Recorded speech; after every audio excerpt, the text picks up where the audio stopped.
Hello, dear students. Greetings of the day to you all. I hope you all are trying your level best to be safe and healthy, both physically and mentally, for the past few weeks. And I also hope that you've been trying to follow all those five different kinds of things to do every day that we spoke about a week back.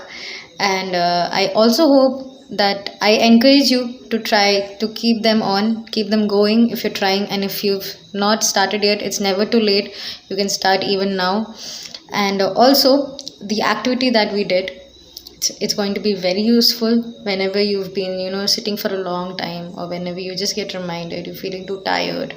Just practice that activity of relieving your physical stress, relieving your body stress, and you'll feel really relaxed. Whatever you do, all that we spoke about yesterday is going to release all those, I'm sorry, whatever we spoke about during the last video is going to release all those happy chemicals in your head and make you feel even more relaxed and happy, or even boost up your energy to keep going. Okay, so without much delay, let's start off with our session today. I welcome you all to the second session of counseling and guidance, and today we're going to talk about a very relevant topic, which is coping with online stress. Okay, this is something that all of us are going through, each and every person, right from the toddlers, right from all you first standard children, till the 12th graders, till our teachers, to every person right now, wherever in the world we are going through this thing called online stress, since everything is turning into digital. So let's quickly go through. I'm going to make this one really brief and not very elaborate, and let's just go through a few points which would help us to cope with online stress. Okay, so I need you all to just sit back, relax, make yourself comfortable, and just keep your eyes and ears open. That's all. Okay, just keep your eyes and ears open, be comfortable. Okay, so let's move on to the topic. So the first point is making a schedule to help ease out your anxious feeling. Now, what do I mean by this? It means that when you make a schedule about what you're going to do during the day, क्या क्या आपका time table है, इतने बजे आपका class है, इतने बजे एक और क्लास है, इतने बजे आपका ब्रेक है, इतने बजे आप खाना खाएंगे, इतने बजे आप वापस क्लास में जाएंगे, और you would schedule your homeworks or your study time or your play time or anything. It is making kind of an everyday timetable. Okay, but you need not literally write it down or something, or make a strict schedule about it, but then having it in your mind, getting up first thing in the morning and preparing yourself, आज ये करना है.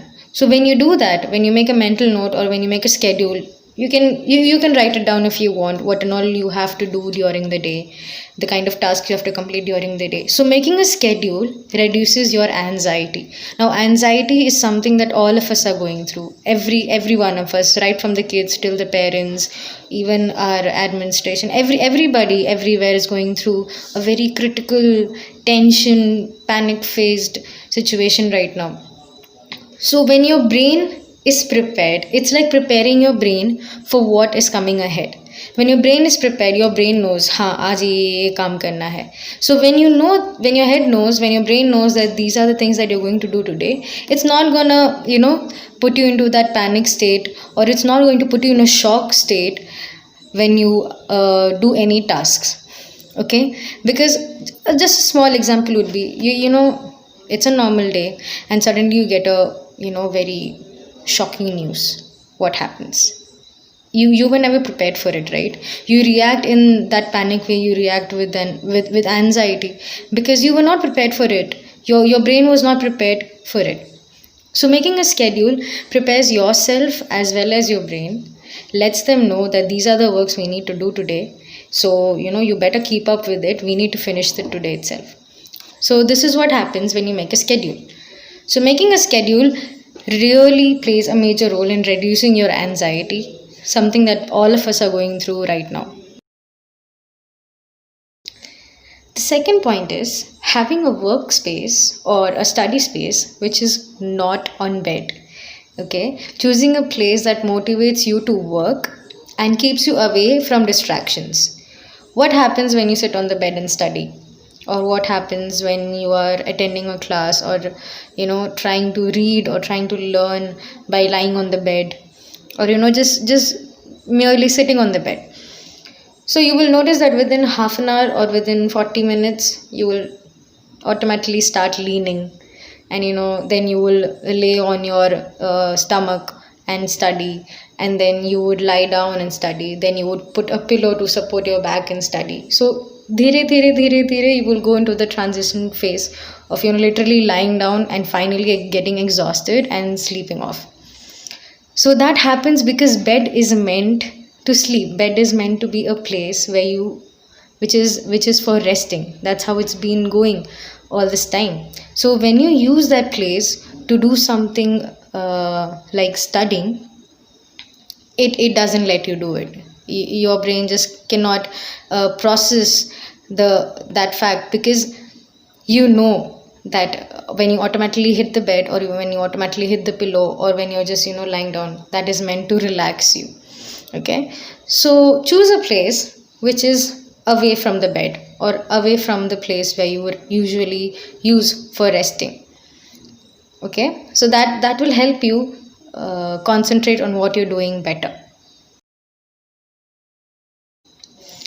The third and the most important thing: take short breaks. Always remember to take a break after every class, or maybe after 2 hours of continuous class. The 5-minute breaks you get, the 10 minutes breaks you get, make sure you take those breaks. Don't work yourself through those breaks also.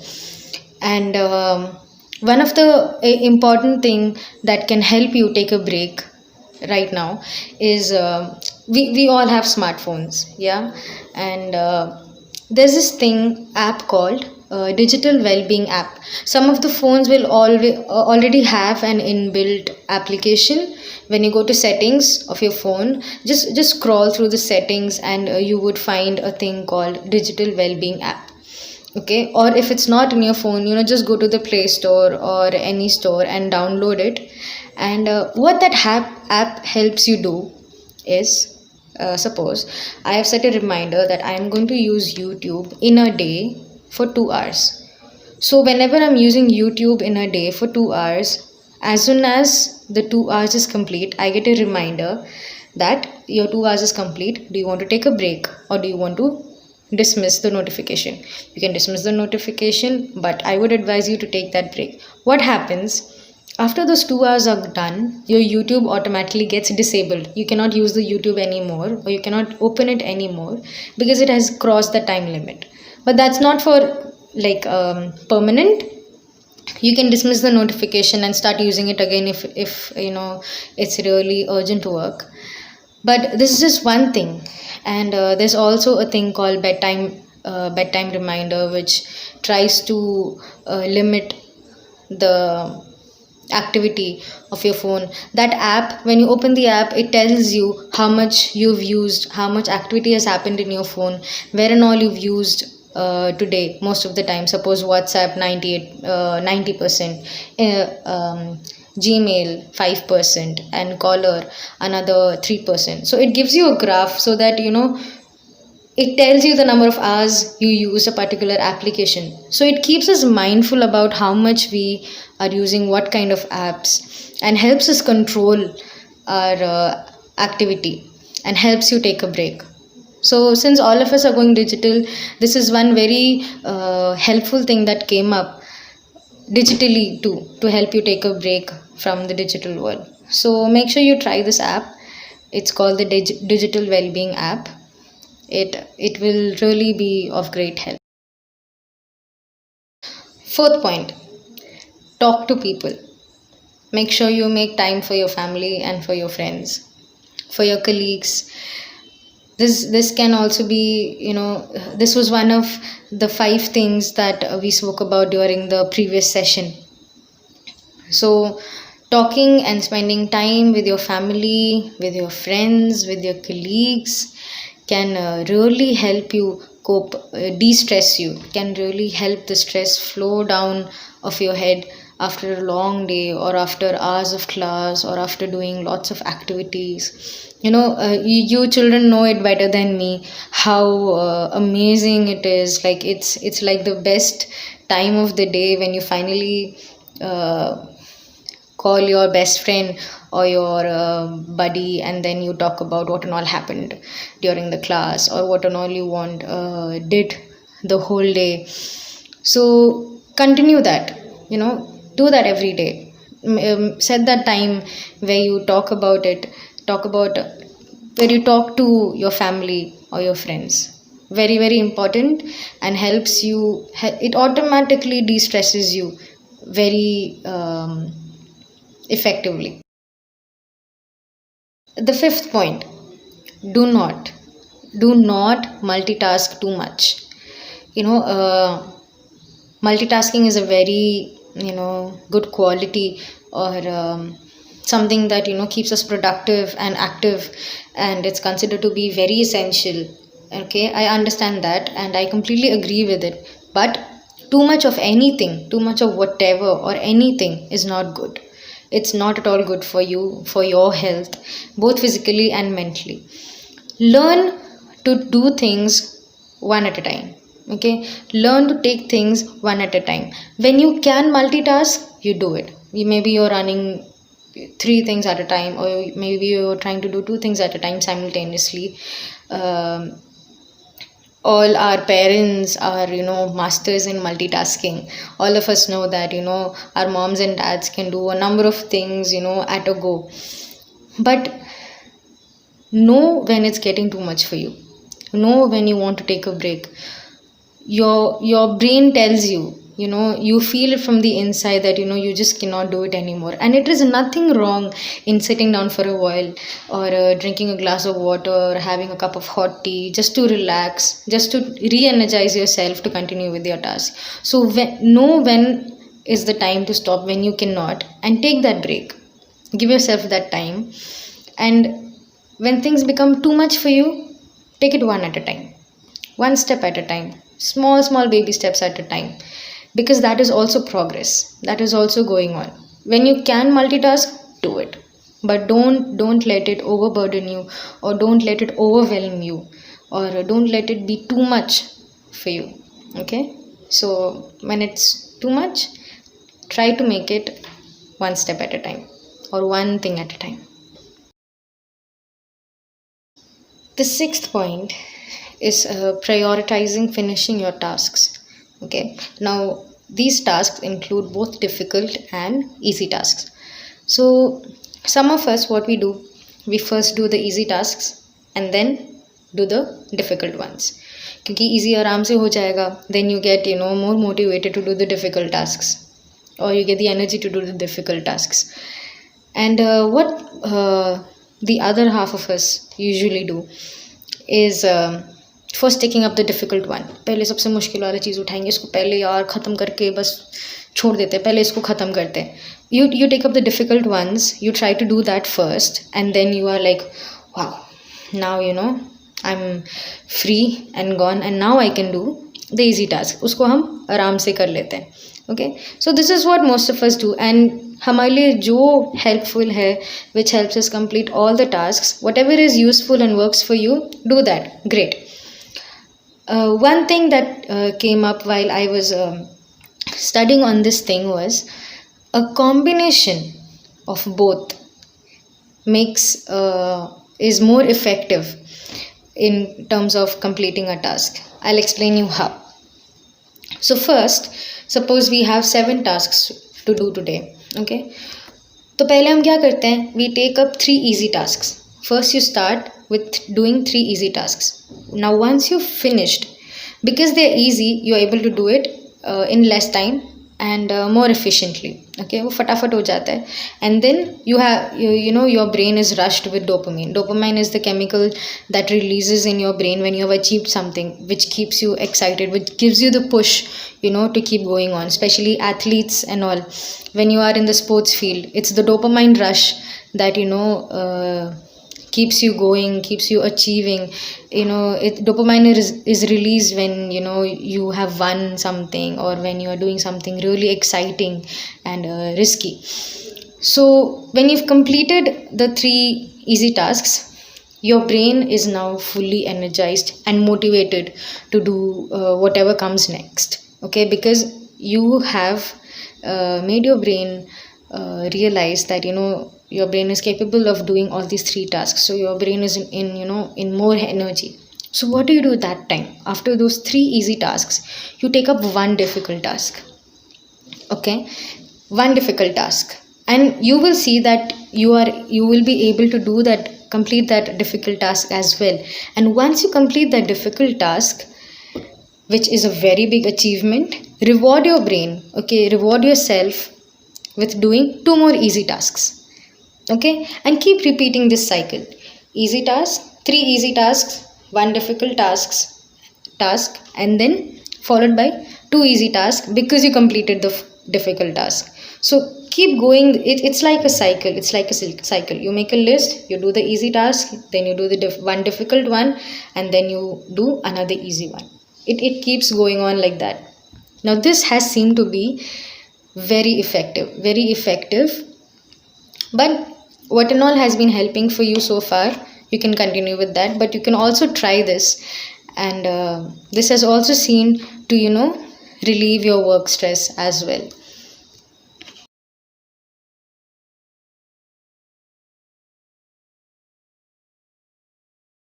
Last point, understand that saying no is completely okay. Learn to say no. Okay, it is completely normal to turn down someone's request when you know that you cannot do it, or when you know that you don't have the time to do it. Okay, most of us say yes for everything, or every favor that is asked of us, because we know, because we think that saying yes is the only reasonable answer. Okay, but that is not the case. That is not at all the case. It is very difficult in the beginning, but slowly, by practice, or trying, or understanding, or learning how to be assertive, can help you, can help you realize, or help you saying, turning down requests, or help you to say no for things that you know that you really cannot do.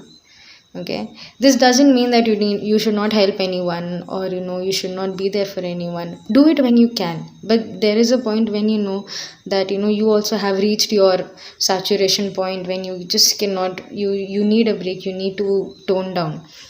So that time, learn when to say no. Now how, what I'll just put forward a few things that could help you do this. Okay, so first thing is, keep your response very simple. Very simple. If someone is placing a request, you can say that thank you for asking me, or thank you for letting me know, but I really cannot make it today. I don't think I can be available today. Or you can just say something like, I'm sorry, but I cannot, I'm not available for tonight, or I'm not available to do this thing today evening. Can we reschedule it to some other day? So these are just simple. Keep it very simple. Do not over apologize. Do not say sorry 10 times, or put yourself down that you are this, you are that, that's why you're not able to do that, you are so sorry. It's completely okay. It's completely okay. Always remember that you are turning down, you are saying no to the request, not to the person. ठीक है, आपसे कोई कुछ बोल रहा है और आप वो चीज़ नहीं कर पा रहे, तो आप नहीं उस चीज़ के लिए बोल रहे हो, उस इंसान के लिए नहीं बोल रहे हो. Okay, that doesn't mean that you are selling no to the person. It's, you are telling no to just that one request that you really cannot do. Okay, or you're not in the energy to do. Okay, and another thing that we can do is buying yourself some time. Okay, if someone has asked for any help, or someone is just talking to you, you can say something like, can I get back to you by evening? Or can I get back to you by tomorrow? I just need some time to think over it. So, when you take time to think about it, to think about that request, you will get a bit more time to understand what it is, to process what it is, to know what is important. And after all that thinking, maybe you can decide whether you want to say a yes or a no instead of immediately saying no or immediately saying yes. Okay so buy your self time tell them मैं आपको शाम तक बताती हूँ या मैं आपको कल तक बताता हूँ do that by yourself sometime. It is really important and it's really helpful. Okay, we can take a whole day workshop or a seminar on just this one topic, saying no, or being assertive, learning how to be assertive.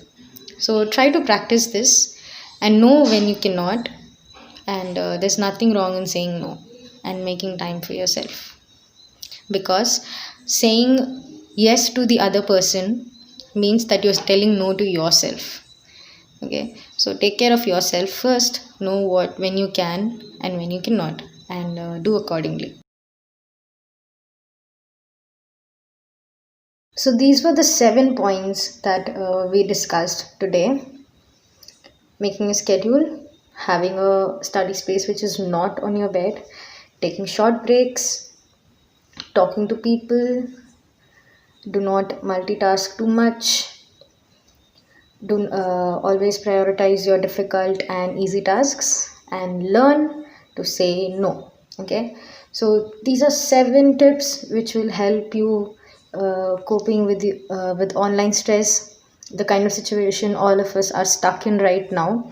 Okay, so try to implement these in your daily life, and do let me know how it turned out to be. Do let me know how helpful it turned out, or even if it didn't help you in any way because there was something that was blocking, do let me know that as well, so that we can further work on it. Okay, so don't forget to follow the other 5 that we spoke about last week as well, and also keeping all these pro tips in mind.